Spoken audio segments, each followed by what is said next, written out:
about our next preventative steps. Also tonight, suspect search. A person is on the loose after police say they rammed into 5 people with their car, what Lincoln police say led up to the crime. And flooded farms. Some people near Hebron there are dealing with major setbacks after downpours lead to flooding. What they have to do to get back on their feet. And that's where we begin tonight. Right now, farmers in southeast Nebraska just can't seem to catch a break. Good evening, everyone, and thank you for joining us. I'm Mackenzie Johnson. The dry ground suddenly washed out by intense rain, leaving fields flooded in Thayer County. You can see here standing water behind me, just yet another blow to farmers that are already having a tough start to the season. There's a lot of scars that still haven't been fixed, and this is definitely exploiting those. Water washing over the farmland in Thayer County. These pictures taken just south of Shickley showing fields full of floodwater. Aaron Itzen, a farmer near Hebron, tells me the moisture is much needed, but it can cause problems when it's too much rain all at once. The biggest issue right now that everybody's running into is sheet erosion, I think is what the general term for it is. It's, if you can imagine, say you're at a beach and the tide comes in really heavy. And the tide comes in onto the beach and then it pulls back really fast, how it erodes that top layer of sand off. Imagine that in a row crop setting where a crop is trying to grow. Just last month, crops were flattened by a hailstorm, and you can see the before and after pictures here. Some people are trying to replant, but now the downpouring rain over the past several days is undoing that progress. That flooded ground doesn't dry out overnight. So if there is stuff that needs replanted, it will probably be lost for the year. He says to make the plants flourish, it takes a delicate balance, but there's hope that this will still turn out to be a good season. I still have a lot of faith that we're going to have a very good crop this year. It's very relieving to know that we have moisture for once. This has been such dry country. I think there's a lot more optimism around here than there was a month ago. Well, take a look behind me here. This is an aerial shot of Hebron back in 2015. Itzen says this area is dealing with the aftermath of the flooding even today, and he worries that the latest storms will bring back old structural problems with gravel roads and bridges in rural Thayer County. Developing now, the search is on for a suspect who used their vehicle to ram into 5 people early this morning. This is the area of the terrifying crash. A lot more quiet now than it was this morning around 2:30 a.m. when police say a fight led to someone hopping in their car and sending 2 others to the hospital. That vehicle violence playing out in this area, LPD says it happened in a parking lot at 20th and N Streets. Now, police tell us the driver hit 5 people total. 2 of them are in the hospital with serious but not life-threatening injuries. The driver also crashing into another vehicle. But by the time officers got to the scene, the suspect was already gone.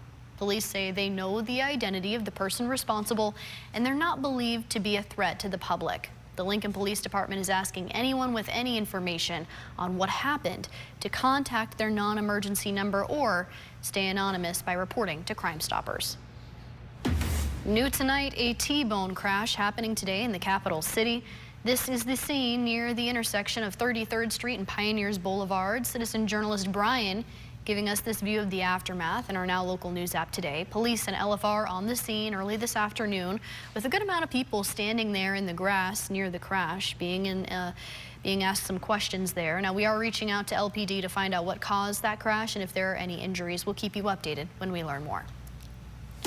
Let's get you a first look at our forecast now on this Sunday night. Here's a live look outside from our network of cameras. A beautiful way to end the weekend after some storms this last week. But are we going to carry the summer weather into the next few days? Let's check in with meteorologist Dominic Ferraro to find out. Dom? Hey, good evening, Mackenzie. Certainly going to have a chance to see summer-like weather, especially here in eastern Nebraska over the next couple of days. However, today that was more out to our west. We take a quick look at your high temperatures. Look at the Panhandle, 97 in Scottsbluff. Chadron knocking on the door then of 100 degrees. Wasn't just let in there, 99. So again, super short of that, but 91 in Ogallala. The upper 80s then for a good chunk of western Nebraska, too. A little bit cooler then as we head out over to eastern Nebraska, the low to mid 80s, including 85 for your high temperature today in Lincoln. On top of all of that, still keeping an eye on a flood warning here for a handful of counties in south central and southeastern Nebraska. This is for Fillmore, Hamilton, and York counties, right along the I-80 corridor there. Still another, almost 14,000 folks being impacted by the flooding in that area that we saw from Friday. That can continue at least through Monday morning. We'll keep you up to date if that gets extended once again. Quick look outside, though, here in the capital city over your Barry Law camera. Nice view of a Memorial Stadium there glowing. That's kind of cool. Temperatures in the mid-70s at the airport, upper 70s here at the KOKN studios, and a light southeasterly breeze between 10 to 15 miles per hour. Mostly clear skies for the moment. Temperatures across the state, mainly into the 70s. A few spots there still hanging on then to the 80s, but we've cleared out significantly since earlier this afternoon. Most of those rain chances either off then to our east or west. But if we take a step off to our north there, we have storms currently warned for 90-mile-an-hour winds in the Dakotas, so it's still pretty active, just not in the Central Plains. We'll get our fair shot, though, at some severe weather chances over the next couple of days. Ultimately, on the way then to the upper 80s for your high temperatures on Monday. We'll try our best for 90 degrees. We'll see if we get there. More details in your forecast coming up in a few minutes. All right, sounds good. Thank you, Dom. Well, today marks 100 days since the beginning of the war in Iran. U.S. Central Command releasing this video here with the caption reading, U.S. forces across the Middle East remain vigilant and ready. They also have been giving details about two desperate defenses against Iranian attack drones and an attack they launched on Iranian surveillance radar sites along the coast. All of these strikes happening just in the past couple of days. Now, this is causing the fragile ceasefire between the U.S. and Iran to face some real strain. The two countries are negotiating, but the talks are also hinging on the conflict in Lebanon between Israel and Hezbollah. Here's ABC's Tom Sufi-Burridge in Jerusalem with where we stand now on day 100. The Israeli military struck Beirut's southern suburbs on Sunday in, they say, retaliation for Hezbollah firing into northern Israel. Those strikes represent a dangerous moment for talks between the US and Iran to end the war, as well as the already tenuous ceasefire in the Gulf and around the Strait of Hormuz. The US military this weekend saying it's shot down two more Iranian one-way attack drones which were threatening ships in the strait. We are negotiating actively. Things are happening. Shipping is moving through. Iran shouldn't be shooting at it, and when they do, we take care of that, as you would expect. But ultimately, we think a great deal, is likely coming soon. President Trump had suggested an interim deal could be reached this weekend to reopen the Strait of Hormuz and bring down gas prices. But there is still no response from Iran to the latest US proposal. President telling NBC on Friday, it takes years to do these things. These people have been fighting for 47 years. I'm moving very fast. I'm into 3 months. Vietnam lasted 19 years. I'm into my 3rd month. And Democratic Senator Mark Warner telling Fox News, I unfortunately believe that President Trump's war of choice may go down as his biggest folly, because while there has been some incremental progress, we don't have regime change. I think the new crowd is worse than the prior Supreme Leader. We know we don't have the enriched uranium, and I think it's going to be extraordinarily difficult to get it out. Meanwhile, Iran's top negotiator posting on X today that the naval blockade of the Strait and the Israeli attacks in Lebanon have turned American and Israeli bases and assets in the region into legitimate targets. Tom Sufi-Burridge, ABC News in Jerusalem. And we're keeping a close eye on how the war in Iran is impacting gas prices here in the U.S. and in Nebraska. And of course, that all starts with oil prices. Brent crude seeing a sharp spike in prices this weekend, which you can see here in this chart. $92 a barrel to start the weekend, and we're ending at $95 a barrel. Make sure to wake up with us in our morning shows tomorrow. We're going to take a deep dive into Gas Buddy's new report, which will detail gas prices both nationwide and right here in the capital city. You can join our morning team at 5, 6, and 11 a.m. to find out what you'll be paying at the pump this week. New at 10, the Lincoln Police Department is clearing up some myths at the end of CPR Awareness Week. They're releasing a video today reminding the public you don't need to be certified to perform CPR in case of an emergency. Take a listen. But the first responder may not always be wearing a uniform. It could be you. I need to do mouth to mouth. Nope. Hands-only CPR works great for most adults. When you call 911, we will guide you through CPR and how to use an AED if there's one nearby. It's called telecommunicator CPR, or TCPR, and it saves lives. They say the first few minutes when someone needs CPR really makes the biggest difference, and everyone should not be afraid to help each other out in case of an emergency. Well, don't go anywhere. We have more heading your way after the break, including parasite problem. The new world screwworm cases in Texas are causing concern here in Nebraska. What our local politicians are saying our preventative steps will be. Stick with us. In summer like heat, humidity, and chances for strong to severe storms lead off the start of the work week. I'll get you caught up to date on the latest here coming up in your full forecast.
Two calves infected with the flesh-eating parasite in Texas has some Nebraskans now worried that our cattle will meet the same ailment, especially as cattle herd numbers plummet and beef prices soar. Senator Pete Ricketts making a post about the situation today, and here's the statement he's releasing. The senator says the screwworm poses a serious threat to the health of our cattle and the cattle industry, but it does not pose food safety concerns for customers. He adds he will be working with the USDA, in his words, to eradicate the parasite again. Well, there are going to be portions of 11 different streets closing starting tomorrow here in the capital city. Here's a map from Lincoln Transportation and Utilities, and you can see the closures marked in red, and they're kind of all over the city, so you might want to take a close look here. And tune into our morning shows. We're going to be going over all the closures and the projects that are forcing them to shut down. Lincoln Transportation and Utilities says some of the end dates on these closures are subject to change, but they're thanking the public for all the patience they have while these projects carry on. Now, your Storm Alert Team Forecast with meteorologist Dominic Ferraro. And we're tracking a couple chances of showers, thunderstorms, and potentially severe weather as we get you started here with your work week. First, for your severe weather outlook here for your Monday, the main concerns are going to be out in far western Nebraska, southern portions of the Panhandle, and southwestern Nebraska under a slight level 2 out of 5 risk. Then as you work your way then to the east, we have that marginal level 1 out of 5 risk in green. So scattered severe storms possible there in yellow, and isolated severe storm or two make its way here in green. And then the western half of the state, all severe hazards on the table, a couple tornadoes, large hail damaging winds. It becomes a little more of a damaging wind and hail threat as you work your way off to the east, as those storms will kind of start to die down then as they work their way on that. We'll have a look at Stormcast here in just a second. But then Tuesday, another shot of an isolated severe storm or two, really for the eastern 2/3 of the state. Once again, wind and hail will be the main concerns with those storms. Taking a look here in the capital city at your Honda of Lincoln camera, South 27th and Yankee Hill Road. It's quiet now, clear skies, which is one of the first times all throughout the day that we've really been able to say that. It was fairly cloudy this morning. A few light rain showers moved through Lincoln. I know I was out driving and it rained for about, let's say, 30 seconds and then it was done. It was real quick. And that's about what the forecast called for. And then as we take a look now towards your temperatures, still fairly mild after we spent most of the afternoon here in the mid to upper 80s across the state. A few spots even still saw the 90s. It's 75 here in Lincoln, Beatrice, 72 in Hebron, and the mid 70s then out for the Tri-Cities as well. Winds have calmed down just a little bit here after sunset, mainly between 5 to 15 miles per hour. Still, though, out of the south and east, and that still brought plenty of humidity to the area. Clear skies here in Lincoln, though. I'm going to go ahead and move off to the side here as we take a look then off to our east. A few showers trying to work their way close to the Nebraska-Iowa border, and actually had a good view of that if you looked off to the east earlier today of some of those the tops of those storms. So kind of cool. You can kind of see that perks to here living in the Central Plains and it's being severe weather season. We do have one severe thunderstorm warning though out in the Panhandle. That is for 70-mile-an-hour wind gusts and golf ball sized hail. So that's a pretty strong storm moving then off to the north and east. Stormcast though going to continue to kind of push that off to the north and east. Maybe get another storm or two coming in behind it as we head through your early Monday morning. But here in the eastern half of the state, I think we stay fairly quiet. A few passing clouds for the start of the work week. We'll see the remnants of this try and work its way off to the east as we go through the next couple of hours, then closer to lunchtime, and a few lingering showers there once again for the afternoon. And something might try and kick up here just a little bit after dinner time to our north. But then it's second round of severe weather moving into the western half of the state. And again, strong storms a possibility there as we just showed you on your severe weather outlook. And those remnants once again try and work their way off towards the east here. They really kind of run into a less favorable environment in eastern Nebraska, and hopefully then we'll fall apart before we see any severe weather impacts. So we would take the moisture though, that's for sure. And then we take a look then to Tuesday, kind of another chance at a few showers to kind of push through here before lunchtime, and then we'll do it all again as we head towards the evening. So kind of stuck in the same pattern there for at least the next couple of days. In terms of your low temperatures, though, tonight, fairly mild as we'll see lows down to the mid-60s. A few spots a little cooler than that as we head out towards our west. High temperatures across the state tomorrow, a flip from what we saw today. The warmer temperatures here in eastern Nebraska, then a little cooler off towards the west. Have us just short here of 90 degrees in Lincoln, but then the potential for some of those warmer temperatures to head our way as we head Tuesday into Wednesday. Again, it is a little dependent on those storm chances. The more storms we get, I'd say the less likely you get to the mid-90s, but still certainly heat and humidity on the way.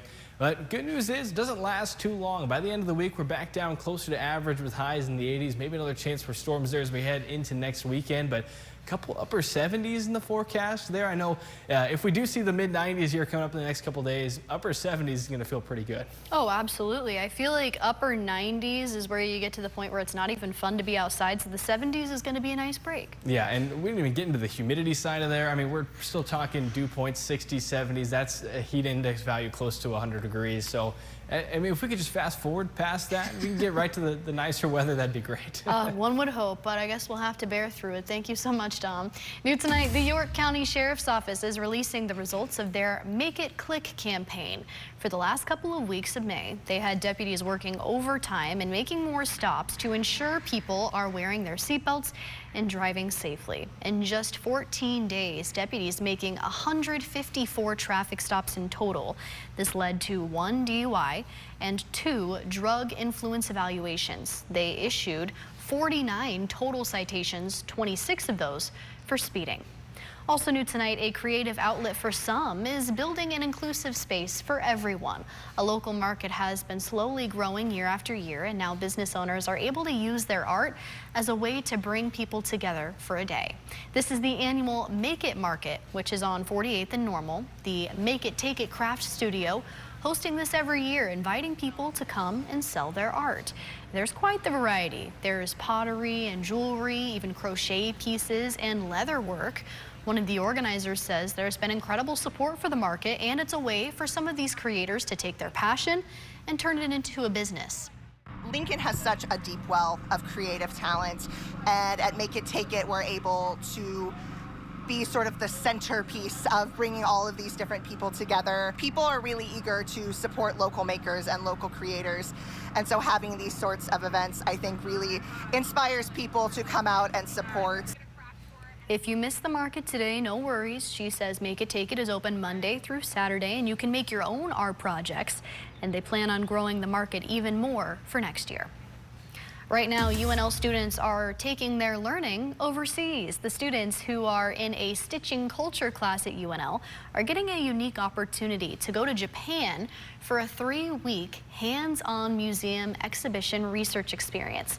Here's some of the photos from their trip so far. That group is working alongside Saitama University students who are near Tokyo. They're curating an exhibition featuring quilts from the International Quilt Museum.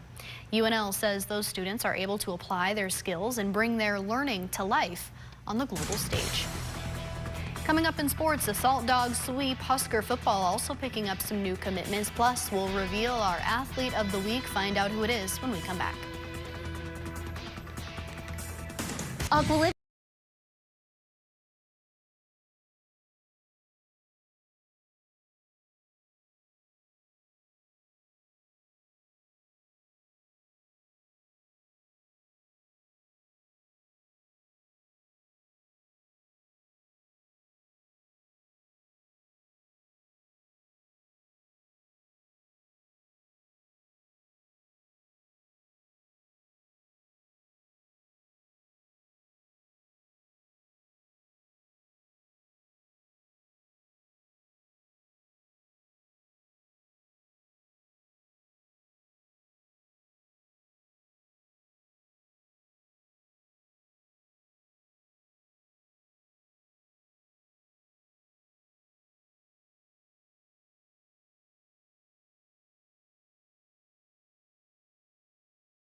Now, from the Channel 8 Sports Zone, sponsored by Green's Furnace and Plumbing, here's Channel 8 News Sports with sports anchor Jake Homan. The Channel 8 News Sports Zone. Hey, what's going on? Welcome into your Sunday Night Sports Zone. What a weekend thus far it's been for Nebraska recruits. Well, let's talk about it. Nebraska football adding 3 new players. Well, first up, edge Mato Mo, who flipped his commitment from Minnesota to Nebraska, announcing this news on the socials today. Then a new offensive weapon, tight end Joey Hunter, who stands at 6'6", announcing his commitments on X. And then according to On3 Rivals linebacker Eli Harris, made his choice to Nebraska. All 3 commitments today are all 3 3-stars and class of 2027. Let's take things to Haymarket Park for some Sunday Lincoln Salt Dogs baseball. Lincoln on the verge of completing their first sweep of the regular season, game number 3 versus the Sioux Falls Canaries. Salt Dogs up 4 here at top of the 3rd, though. Jake Healy laying out in left field to take away a hit there for the Canaries.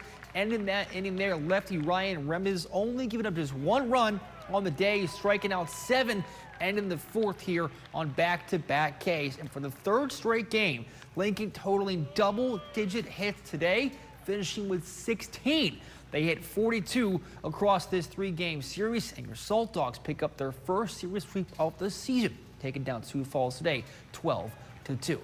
And don't look now, but the Royals, well, they're hot. Wrapping up their 4-game road series versus Minnesota today.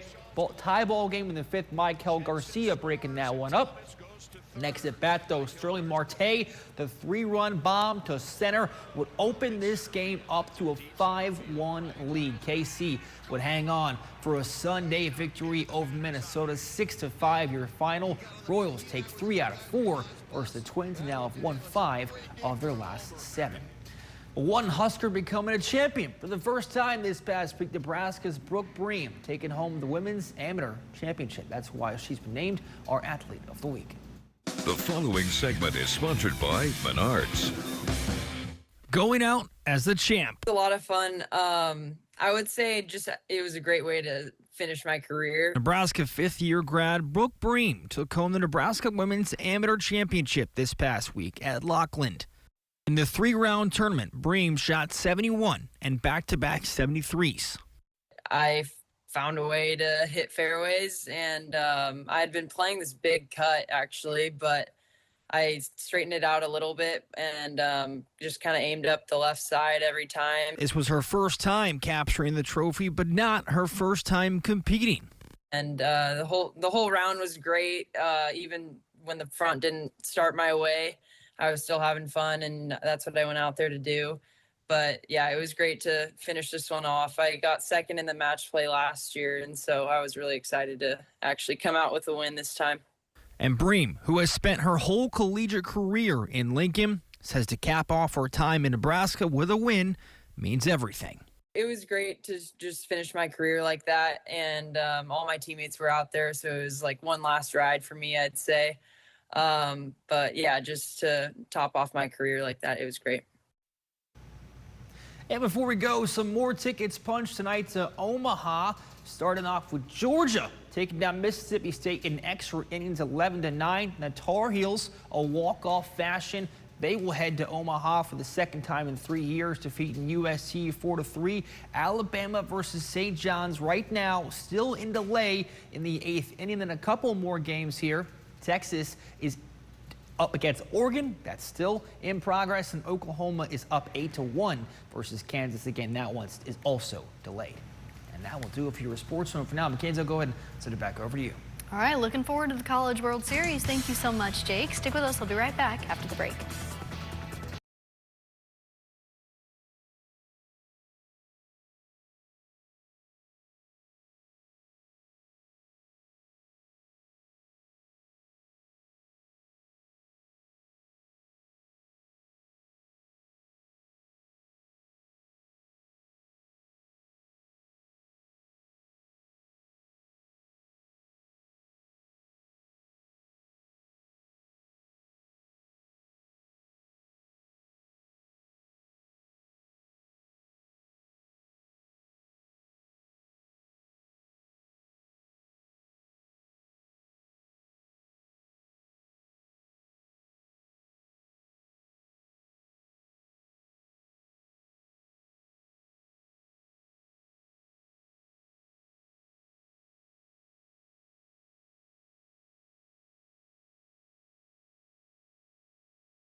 I love summer weather, but I feel like we're getting close to the point where it's maybe too hot to even enjoy being outside for a little while, especially with the humidity. I know. I'm trying to turn the dial down a little bit over here. It's, you know, sometimes this sort of stuff happens. But if there's any, you know, comfort in this, we do have a couple storm chances on the way. That could bring down these temperatures just a little bit. I know we got the mid-90s out there for the moment, but we'll keep an eye on things that might have to come down just a little bit. Unfortunately, still plenty hot and humid as we head through the next couple of days, so just be ready for some summer-like weather. Definitely. All right, thank you so much, Dom, and thank you all for joining us. Have a great rest of your Sunday night. We'll see you back here tomorrow starting at 5 a.m. Plan your next game night out or celebrate any milestone with us, because happy hour is even happier when you're winning. Only at Warhorse Casino.